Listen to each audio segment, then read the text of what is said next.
வணக்கம் நண்பர்களே. இன்றைக்கி ஒரு புது டாபிக் ஒன்று பார்க்கலாம். பொதுவாக டிஎன்பிஎஸ்சியில் ஒரு கேள்வி எப்போவுமே மேக்ஸிமம் வரும். நான் பார்த்துருக்கேன் நிறைய கொஷின் பேப்பர்ஸில். என்னென்னா, இந்த சீக்கிய குருக்களுக்கும் முகலாய மன்னர்களுக்கும் இல்லை தொடர்பு சம்மந்தமான கேள்வி அடிக்கடி டிஎன்பிஎஸ்சி கொஷின் பேப்பர்ஸில் வந்துட்டுருக்கும். எடுத்துக்காட்டாக ஜஹாங்கீர் எந்த குருவை கொண்டுட்டார், அவுரங்கசீப் எந்த குருவை கொண்டார், அக்பர் ஒரு இடத்த ஒரு குருவுக்கு தானமாக கொடுத்தாரு, அது என்ன இடம், எந்த குரு, இந்த மாதிரியெல்லாம் கேள்விகள் நம்ம அடிக்கடி நான் பார்த்துருக்கேன்.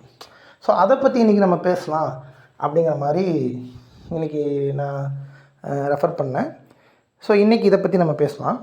ஃபஸ்ட்டு, சீக்கிய மதம் அப்படிங்கிற மதம் இந்தியாவில் இப்போ தோன்றின மதங்களில் ரொம்ப இளமையான மதம். சரிங்களா? இந்த மதத்தை தோற்றுவித்தவரோட பேர் குருநானக். இந்த குருநானக் ஒரு மதத்தை தோற்றுவிக்குங்கிற மாதிரி அந்த மதத்தை தோற்றுவிக்கல. அவர் இந்து மதத்தில் பிறந்தவர். இந்து மதத்தில் இருக்க மூட நம்பிக்கை, ஜாதிகள் போன்ற விஷயத்தை சீர்திருத்தணும் அப்படிங்கிற மாதிரி கருத்துக்களை சொல்லிகிட்டு இருந்தவர். அப்புறம் அவர் பல பேர்த்துக்கு குருவாகவும் இருந்து இந்த சீர்திருத்தங்களை மேற்கொண்டிருக்கார். ஸோ அவர் இருக்கிற வரைக்கும் அது ஒரு மதமாக எஸ்டாப்ளிஷ் ஆகலை, ஒரு சீர்திருத்த ஒரு அமைப்பு மாதிரி எஸ்டாப்ளிஷ்மெண்ட் ஆகிருக்கு. சரிங்களா? அவருக்கும் முகலாய மன்னர்களுக்கும் என்ன தொடர்பு, இந்த சீக்கிய குருக்கள் இருக்காங்கள்ல, அவர்களுக்கும் முகலாய மன்னர்களுக்கும் என்ன தொடர்புங்கிறதா இங்கே நாங்கள் பார்க்க போகிறோம். ஃபஸ்ட்டு, சீக்கிய குரு அப்படிங்கிறவங்க மொத்தம் 10 பேர். சரிங்களா? வரலாறில் 10 சீக்கிய குருக்கள் இருக்காங்க. நான் சொன்ன மாதிரி குருநானக் தான் ஃபஸ்ட்டு சீக்கிய குரு. இந்த குரு என்ன பண்ணியிருக்காருன்னா, பாபரை சந்திச்சிருக்காரு. முகலாயர்களில் முதல் மன்னர், இந்தியாவை ஆண்ட முகலாய மன்னர்களில் முதல் மன்னர் பாபரை ஃபஸ்ட்டு குருநானக் சந்திச்சிருக்கார். சரிங்களா? இது அவருக்கும் பாபருக்கும் உண்டான தொடர்பு. ரெண்டாவது குரு யாருன்னா, ரெண்டாவது குரு அங்கட் அப்படிங்கிறவரோட பேர். இந்த குரு அங்கட்டுங்கிறவர் பாபருடைய பையன், அடுத்த மன்னர் ஹுமாயூன்கிற முகலாய மன்னரையும் சந்திச்சிருக்காங்க. சரிங்களா? மூணாவது குருவோட பேர் அமர்தாசர் அப்படிங்கிற குரு. இந்த மூணாவது குரு இதுவரைக்கும் முதல் 2 குருக்களும் வெறும் முகலாய மன்னர்கள் சந்தித்ததோடு நின்றுட்டாங்க. இந்த மூணாவது குருவான அமர்தாசர் தான் அக்பரோட நெருங்கிய தொடர்பில் இருந்திருக்கார். அதாவது முகலாய மன்னர்களில் 3வது மன்னரான அக்பரோட இந்த 3வது குரு நெருங்கிய தொடர்பில் இருந்திருக்காரு. முக்கியமான காரணம்னா, அக்பர், நான் முன்னாடி சில வீடியோவில் நம்ம பேசின மாதிரி, அக்பர் தான் மத சகிப்புத்தன்மையிலே மிக சிறந்த மன்னராக, முகலாய மன்னர்களே மிக சிறந்த மத சகிப்புத்தன்மையுடைய மன்னராக இருந்திருக்கார். அவர் இதத் கானா அப்படிங்கிற ஒரு தொழுகை மண்டலத்தை கூட எல்லா மதங்களை சேர்ந்தவங்களையும் கூப்பிட்டு விவாதிக்கிற அளவுக்கு மத சகிப்புத்தன்மையோட இந்தியாவை ஆண்ட மன்னராக இருந்திருக்கார். அவர் குரு அமர்தாசரை நண்பராக ஏற்றிருக்கிறாரு. அவர்கிட்ட சில அறிவுரைகளையும் கேட்டு அதன்படி நடந்திருக்கார். இதெல்லாம் வரலாற்றில் பதிவானது தான். சரிங்களா? இந்த அக்பர், குரு அமர்தாசர் இவங்கெல்லாம் இருக்கிற காலத்தில் சீக்கிய மதத்துக்கும் முகலாயர்களுக்கும் பெரிய சண்டைகளே எதுவும் இல்லை. கிட்டத்தட்ட முகலாயர்களுக்கு விசுவாசிகள் மாதிரி தான் அந்த அமைப்பு இருந்திருக்குன்னு வைங்களேன். இப்போ என்னென்னா, குருநானக் இறந்தார், முதல் குருநானக் இருந்தார்ல, அவர் இருக்கிற வரைக்கும் அது அமைப்புகளாக இருந்து, ரெண்டாவது குரு, அதாவது 2வது குரு 3வது குரு காலங்கள்லாம் அது என்ன ஆயிடுச்சுன்னா, அது கிட்டத்தட்ட ஒரு மதமாகவே மாறிடுச்சு. சரிங்களா? அந்த மதத்துக்கு தனி புனித நூலெல்லாம் க்ரியேட் பண்ணிட்டாங்க. அப்படி ஒரு மதமாக அது மாறிடுச்சு. அப்புறம் 4வதாக வந்த குருவோட பேர் குரு ராமதாசர். 4வது குருவோட பேர். இந்த குரு அக்பரோட நெருங்கிய தொடர்பில் இருந்திருக்கார். சரிங்களா? இந்த குரு அக்பரோட நெருங்கிய தொடர்பில் இருந்தது மட்டும் இல்லை, அவர்கிட்ட குறிப்பிட்ட இடத்தை தானமாக பெற்றிருக்கார். குறிப்பிட்ட இடத்தையே அக்பர்கிட்ட தானமாக பெற்று அந்த இடத்துக்கு ராமதாசபுரம்னு ஒரு புதிய நகரை நிர்மாணிச்சிருக்கார். சரிங்களா? குரு ராமதாசர் அக்பர்கிட்ட ஒரு புதிய இடம் வாங்கியிருக்காரு. அந்த இடத்துக்கு ராமதாசபுரம்னு பேர் வச்சு ஒரு கோயிலையும் கட்டியிருக்கார். அந்த நகரம்தான் இப்போது அமர்தரஸ் அப்படிங்கிற பேரில் பொற்கோயில் இருக்கிற இடமா இருக்குது. புரியுதுங்களா? 4வது மன்னர் முகலாய மன்னருடைய அக்பர்கிட்ட ஒரு இடத்த வாங்கி கோயில் கட்டுற அளவுக்கு அவங்க 2 பேர், அந்த மதத்துக்கும் அந்த முகலாய மன்னர்களுக்கும் நெருங்கிய நட்பு இருந்திருக்கு. சில விசுவாசிகளாகவே இருந்திருக்காங்க. இங்கே எங்கே பிரச்சனையாக இருக்குன்னா, 5வது குருவான குரு அர்ஜுன் சிங் அப்படிங்கிற குருக்கிட்ட இருந்து தான் பிரச்சனையே ஆரம்பிச்சிருக்கு. இந்த குரு அர்ஜுன்கிறவர் என்னன்னா 5வது குருவாக இருந்திருக்காரு. அது வரைக்கும் முதல் 4 குருக்களும் தகுதி அடிப்படையில் குருக்களானவங்க. சரிங்களா? நானக்கு அப்புறம் தன்னுடைய நெருங்கின சிஷியனை குரு 2ஆம் குருவாக மாற்றிருக்கிறாரு. 2ஆம் குருவுக்கு அப்புறம் 3ஆம் குருவாக தனக்கு பிடித்தவரை திறமையானவரை மாற்றிருக்காங்க. 4ஆவதாக வந்த குரு ராமதாஸ் தன்னுடைய பையனான குரு அர்ஜுனையை 5ஆவது குரு மாற்றிட்டார். இதிலிருந்து அந்த சீக்கிய குருக்கள் வாரிசு உரிமையாக மாறிடுச்சு. வாரிசு வழி பரம்பரை குரு பதவியாக அது மாறிடுச்சு. சரிங்களா? இங்கே எங்கே தெரியுமா பிரச்சனை ஆரம்பிச்சிருக்கு? அக்பர் வாழ்ந்துட்டு இருக்கும்போது அவருக்கும் அவர் ஆண்ட டைமில் அவருடைய பையனுக்கும், அதாவது அக்பருடைய பையன் சலீமுக்கும் சலீமோட பையன் குரோம் அப்படிங்கிற ஒரு இளவரசன் வச்சுக்கோங்களேன், அவருக்கும் அக்பருக்கு அப்புறம் தான் ராஜா ஆகணும் சண்டை ஆரம்பிச்சிருச்சு. அக்பர் இருக்கும் போதே, அதாவது அக்பரோட பையனுக்கும் அக்பரோட பேரனுக்கும் அக்பர் இறந்ததுக்கப்புறம் தான் இந்த நாட்டை ஆளணுங்கிற சண்டை ஆரம்பிச்சிருக்கு. அப்படிங்களா? அக்பருக்கு தான் பையன் சலீமை விட தன்னுடைய பேரன் குர்ராமுக்கே ஆட்சியை கொடுக்குங்கிற அளவுக்கு மனநிலை இருந்திருக்குங்கிற மாதிரி வரலாற்றை சொல்கிறாங்க. காரணம்னா சலீம் வந்து ஒரு மிக சிறந்த குடியாரன்னு பேர் எடுத்தவர். சரிங்களா? 18 திருமணம் பண்ணியிருக்காராம் அந்த காலத்துலேயே. அவர் அப்பா இருக்கிற காலங்கள்லேயே அவர் மிக சரியான குடியாராக இருந்திருக்காரு. நாட்டை வழி நடத்துகிற அளவுக்கு அவருக்கு திறமை இல்லைன்னு அக்பர் நினச்சிருக்காரு. சரிங்களா? இப்போ என்ன ஆயிடுச்சுன்னா, அக்பர் திடீர்னு ஒரு நாள் இறந்துட்டார். எப்படின்னா வயிற்றுப்போக்கு காரணமாக இறந்துட்டார். இறந்தோன்னையுமே முகலாய வம்சத்துப்படி வாரிசாக இருக்கிற சலீமே ராஜாவாக்கிறாங்க. அந்த சலீம் தான் பிற்காலத்தில் ஜஹாங்கீர் அப்படின்னு பேர் பெற்றவர். ஜஹாங்கீர் பதவி ஏற்றனையுமே குர்ராம் வந்து அப்பவும் தன்னோட அப்பா பதவி ஏற்றுட்டாருங்கிறத அமைதியாக போகாமல் புரட்சி பண்ணி தான் ராஜாவாகணுங்கிற மாதிரி செயலில் ஈடுபட்டிருக்கார். தனக்குன்னு ஒரு நண்பர் கூட்டத்தை உருவாக்கிட்டு ஒரு படையை உருவாக்கிட்டு ஜஹாங்கீரை எதிர்த்து சண்டை போட்டிருக்கார். சரிங்களா? சண்டை போட்டு அவர் பின்னாடி தோற்றும் போயிட்டார். தோற்றவர் அந்த கதை வேறு. தோற்ற பிறகு அவரை கூட்டிகிட்டு போய் கண்களையும் பிடுங்கிட்டாங்க. அந்த முகலாய வம்சத்துலேயே அரசு குடும்பத்தில் இருக்கிறவங்களுக்கு மரண தண்டனைக்கு அப்புறம் மிக கொடுமையான தண்டனைனா 2 கண்களையும் பழுக்க காட்சி கம்பிய மூலியமா பறிச்சிருவாங்க. காரணம் என்ன? அந்த கண்கள் பறி போயிட்டால் அவங்க அரசு பதவிக்கெல்லாம் போட்டி போட முடியாது. இந்த குர்ராமுக்கு அந்த மாதிரிலாம் நடந்துருச்சு. அது ஏன்னா ஜஹாங்கீர் வந்து என்ன மாதிரி ஒரு மன்னர் தெரியுங்களா? அவர் வந்து மிகவும் இரக்க குணம் படைத்த ஒரு மன்னர்னு சொல்லுவாங்க. அதே நேரத்தில் இந்த கைதிகளையோ நாட்டு தேச துரோகிகளையோ உயிரோடு தோல் உரிக்கிறது லைவில் பார்த்து சந்தோஷப்படுற அளவுக்கு ஒரு அரங்கண்டான குணம் கொண்டவர் அப்படின்னு சொல்லுவாங்க. அந்த எக்ஸ்ட்ரீமுக்கும் அவருக்கு அந்த குணம் இருக்கும், இந்த எக்ஸ்ட்ரீமுக்கும் அந்த மாதிரி குணம் இருக்கும். ரொம்ப சுவாரஸ்யமான கலவையில் குணம் கொண்ட ஒரு மன்னர். இவரை பற்றி படிக்கிறது ரொம்ப சுவாரஸ்யமாக இருக்கும். சரிங்களா? இவர் என்ன பண்ணிட்டாருன்னா, குர்ராம் அவரோட சண்டை போட்டிருக்கும் போது போய் அர்ஜுன் தாஸுங்கிற 5வது குருவை போய் சந்திச்சுட்டு தன்னோட அப்பானால் தனக்கு ஏற்பட்ட தொல்லைகளும் தனக்கு ஏதாவது பண உதவி தர முடியுமா அப்படிங்கிற மாதிரியும் கேட்டிருக்காரு. அவருக்கு பண உதவியும் தந்திருக்காரு, ஆசீர்வாதமும் தந்திருக்காரு. இதெல்லாம் வந்து பின்னாடி குர்ராம் தோற்ற பிறகு ஜஹாங்கீருக்கு தெரிஞ்சிருக்கு. ஜஹாங்கீர் என்ன பண்ணியிருக்காருன்னா, குரு அர்ஜுனை கூப்பிட்டு என்னங்க இது, எனக்கு என்னை எதிர்த்து சண்டை போனுக்கு பணத்தை கொடுத்து ஆசீர்வாதம் பண்ணியிருக்கீங்க, நீங்களும் அந்த சதியில் ஈடுபட்டுருக்கிறீங்களாங்கிற மாதிரி கேட்டிருக்காரு.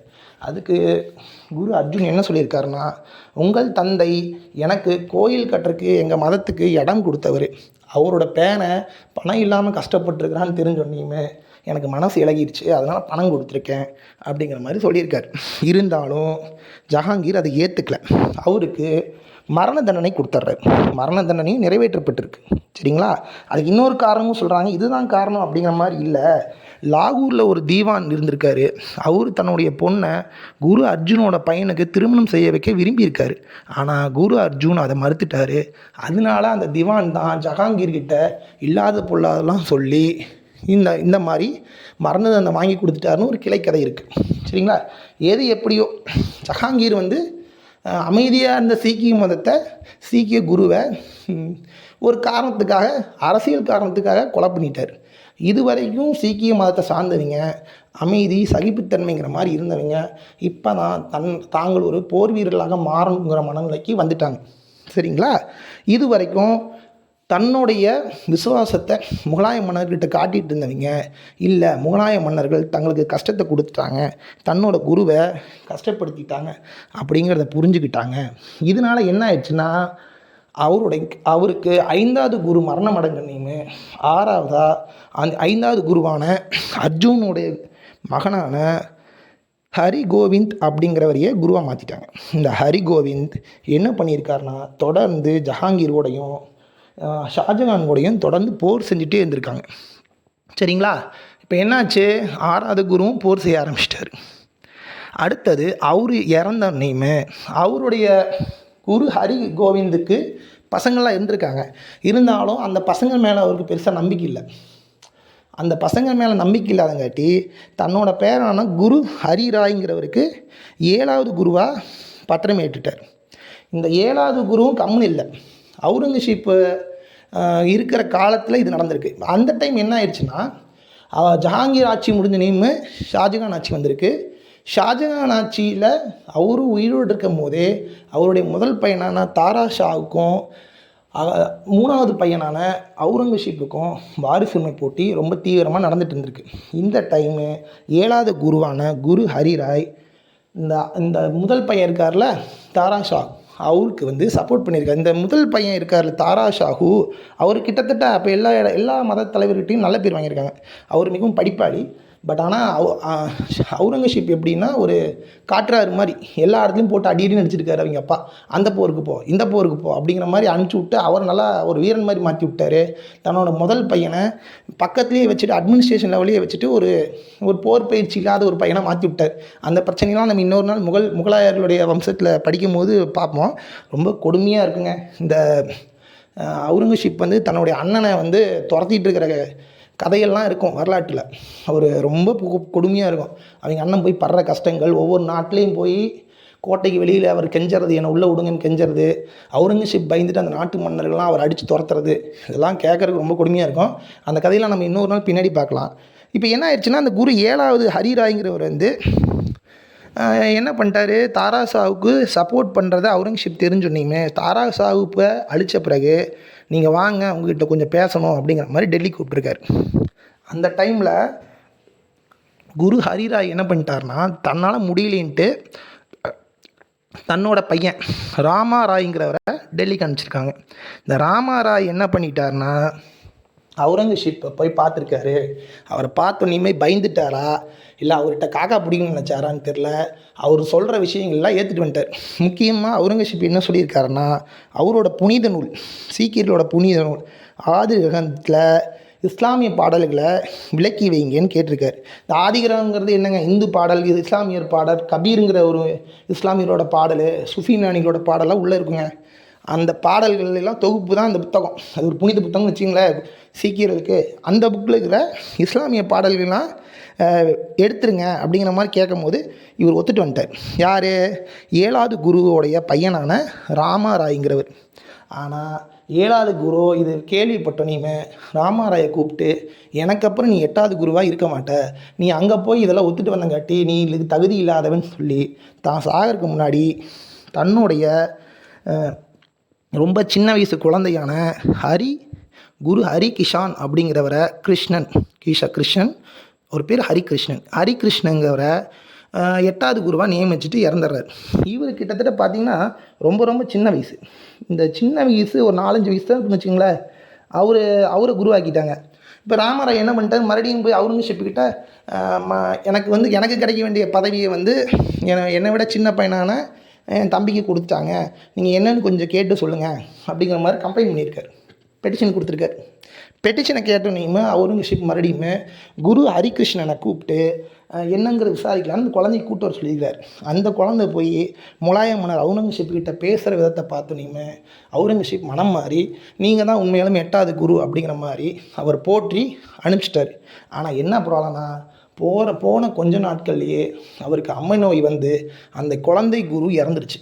அதாவது 8வது குருவான ஹரிகிருஷ்ணன் குழந்தை குருன்னு தான் பேர், அவர் இறந்துட்டார். இப்போ என்ன ஆயிடுச்சுன்னா மறுபடியும் 9வது குருக்கான போட்டி ஆரம்பிச்சிருச்சு. இப்போது மறுபடியும் ராமாராய் தான் 9வது குரு ஆகணும் முயற்சி பண்ணுறாரு. இந்த டைம் என்ன ஆகுதுன்னா 6வது குருவோடைய பையன், அதாவது ஹரிகோவிந்துங்கிறவர் ஆல்ரெடி தனக்கு இருந்த 2 பசங்களை வேண்டான்னு சொல்லிட்டு தன்னோட பேரனான ஹரி ராய்ங்கிறவருக்கு கொடுத்தார்ல, அந்த ஹரிகோவிந்துங்கிறவர் 2 பையன், ஒரு பையன் உயிரோடு தான் இருந்திருக்காரு. அவர் பேர் டேங்க் பகதூர். சரிங்களா?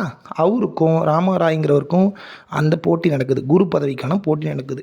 அந்த பதவியில் டேங்க் பகதூர் இறந்துடுறாரு. டேங்க் பகதூர் இறந்து 9வது குருவாக டேங்க் பகதூர் வெற்றி பெற்றுறாரு. டேங்க் பகதூர் வெற்றி பெற்று 9வது குருவாக மாறிடுறார். இருந்தாலும் அவுரங்கசீப்புக்கிட்ட பகையத்தான் அவர் மறுபடியும் சம்பாரிச்சிட்டு இருக்கார். மறுபடியும் முகலாயர்களை அந்த 9வது குருவும் மறுபடியும் தாக்குதலில் ஈடுபட்டிருக்கார். இதுக்கு மறுபடியும் அவுரங்கசீப் டென்ஷன் ஆகி வாங்க உங்ககிட்ட கொஞ்சம் சில விசாரணைக்கணும்னு கூப்பிட்டுருக்காரு. இப்போ அவுரங்கசீப்போட ஸ்டைல் என்ன தெரியுங்களா? டெல்லிக்கு விசாரிக்கணும்னு ஒருத்தர் கூப்பிட்டு அரெஸ்ட் பண்ணி வச்சிருக்காரு. இந்த விஷயம் மாவீரர் சிவாஜி, சத்ரபதி சிவாஜி அவர் அந்த கதையிலையும் நடந்திருக்கும். சரிங்களா? இதே மாதிரி டேங்க் பகதூரை கூப்பிட்டுருக்காரு. கூப்பிட்டவர் விசாரணை கூப்பிட்டு அவரை அரெஸ்ட் பண்ணி உள்ளே வச்சிட்டார். உள்ளே வச்சு எனக்கு ஏதாவது ஒரு அற்புதத்தை காட்டு, இல்லைன்னா இஸ்லாம் மதத்துக்கு மாறிடு அப்படிங்கிற மாதிரி டிமாண்ட் வச்சோன்னே, அப்படியெல்லாம் உங்களுக்கு நான் அற்புத மதம் காட்ட முடியாது, என்ன வேணால் கொன்னுக்கங்கிற மாதிரி டேங்க் பகதூர் சொன்னீங்க. அவரை அவுரங்கசீப் கொன்னுட்டார். சரிங்களா?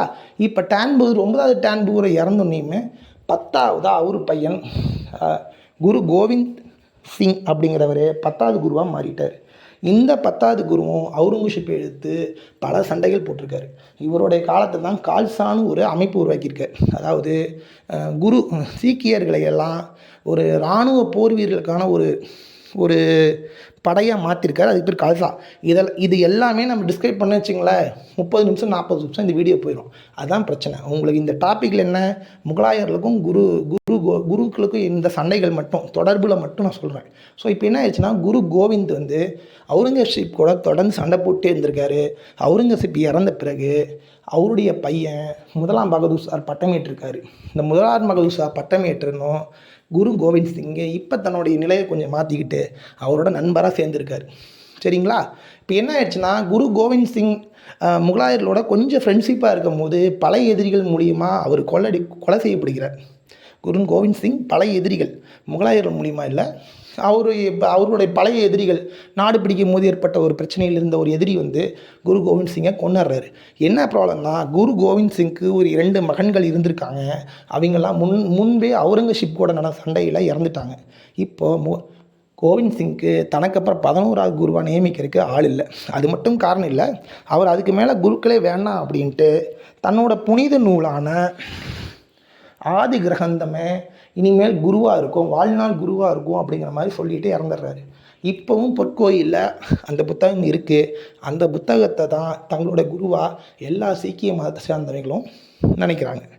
சரிங்க, இதுதான் இந்த வரலாற்றோட ஷார்ட் டெஃபினிஷன். சரிங்களா? இது ஓரளவுக்கு உங்களுக்கு புரியும்னு நினைக்கிறேன். ஃபஸ்ட்டு 10 குரு இந்த முகலாயர்களோட எந்தளவுக்கு பேரலாக இருந்தாங்க அப்படிங்கிறது தான் இந்த ஸ்டோரியோடைய உங்களுக்கு சொல்லக்கூடிய கதைன்னு வச்சுக்கோங்களேன். இப்போ இதில் என்ன கேள்வி கேட்பாங்க அப்படின்னா, எந்த குரு இருக்கும்போது எந்த மன்னர் இருந்தார் அப்படிங்கிற மாதிரி ஒரு கேள்வி கேட்பாங்க. இப்போ ஃபார் எக்ஸாம்பிள் குருநானக் இருக்கும்போது, முதல் குரு இருக்கும்போது அவர் யாரோட தொடர்பு இருந்தார்? பாபரோட தொடர்பு இருந்தார். 2வது குரு இருக்கும்போது, 2வது குருவான ஆங்கட் இருக்கும்போது அவர் ஹுமாயூனோட தொடர்பு இருந்தாங்க. 3வது குருவான அமர்தாசரும் ராமதாஸும் அக்பரோட தொடர்பு இருந்தாங்க. அர்ஜுன் சிங் ஜஹாங்கீரோடையும், குரு ஹரிகோவிந்த் ஷாஜகானோடையும், குரு ஹரிராயிலிருந்து கிருஷ்ணன், டேங்க் பகதூர், குரு கோவிந்த் சிங் இவங்கெல்லாம் அவுரங்கசீப்புடையும், கடைசியாக குரு கோவிந்த் சிங் 1ஆம் பகதூர் ஷாவோடையும் தொடர்பு இருந்திருக்காங்க. இந்த கேள்வியை மேட்ச் த ஃபாலோயிங்ஸ் மாதிரி கேட்பாங்க. இது அந்த மாதிரி மேட்ச் த ஃபாலோயிங்ஸ் மாதிரி கேட்பாங்க. அது மட்டும் இல்லை, குரு ராமதாஸுக்கு அக்பர் இடம் கொடுத்துருக்காரு. அந்த இடம் தான் இப்போ அமர்சரஸ் அப்படிங்கிறது பொற்கோவிலாக இருக்குது. அதையும் தெரிஞ்சு வச்சுக்கோங்க. குரு அர்ஜுன் சிங்கை ஜஹாங்கீர் தான் கொலை பண்ணார், அது ஒரு அரசியல் கொலை, அதையும் தெரிஞ்சு வச்சுக்கோங்க. குரு டேங்க் பகதூரை அவுரங்கசீப் தான் கொலை பண்ணியிருக்காரு, அதையும் தெரிஞ்சுக்கோங்க. அவுரங்கசீப்பால் குருன்னு ஒத்துக்கிட்டவர் குரு ஹரிகிருஷ்ணன், அந்த குழந்தை குரு, அந்த விஷயத்தில் தெரிஞ்சுக்கங்க. இதெல்லாம் எப்படி இருந்தாலும் குரூப் 2 ஏலாம் வந்து கேட்டுருவாங்க சார். ஏன்னா இந்த மராத்தியர்கள் பற்றி விஷயம், பீஸ்வாஸ் இருக்காங்கள்ல, பேஸ்வாஸு, அப்புறம் இந்த சீக்கியர்கள், இவங்கள பற்றியான கொஷின்ஸ் ரவுண்டாக கேட்டே இருப்பாங்க. இதில் ஏதாவது ஒன்று வந்து கன்ஃபியூஸ் பண்ணி கேட்டிருப்பாங்க. ஏன்னா இதெல்லாம் வந்து ஒரு பெரிய தொடர்ச்சியாக இருக்கும். இது எல்லாத்துக்குமே நடுநாயகம் யாருன்னா அவுரங்கசீப் தான். கிட்டத்தட்ட நம்ம அவுரங்கசீப்பை வில்லன் மாதிரி ப்ரோட்ரேட் பண்ணுறோம். பட் உண்மை என்னென்னா அவர் வாழ்ந்த காலத்தில் அவர் தான் இந்தியா. அவர் ஒரு இடத்துல வச்சுட்டு மற்றவங்க எல்லாருமே அவர் சண்டை போடுற மாதிரி தான் இருந்திருக்கு.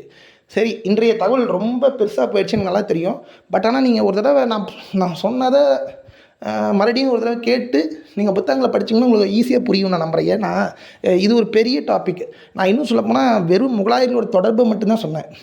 இதுக்கப்புறம் இந்த புத்தகம் என்ன மொழியில் எழுதப்பட்ட இந்த தகவலாம் சொன்னால் இன்னும் வீடியோ பெருசாகிட்டே போயிட்டுருக்கோம். நம்ம ஒரு நாள் கண்டிப்பாக நான் வந்து இந்த சீக்கியர்களை பற்றி தனியாகவே ஒரு வீடியோ, கிட்டத்தட்ட அது 40 நிமிஷம் 50 நிமிஷம் வரும்னு வச்சுங்களேன், அது மாதிரியான ஒரு வீடியோவை நான் போட முயற்சி பண்ணுறேன். பட் ஆனால் அது உங்களுக்கு பொறுமை பத்தாது. அதனால தான் இந்த டைம் வந்து ஒரு ஷார்ட் லிஸ்ட் மாதிரி போட்டிருக்கேன்.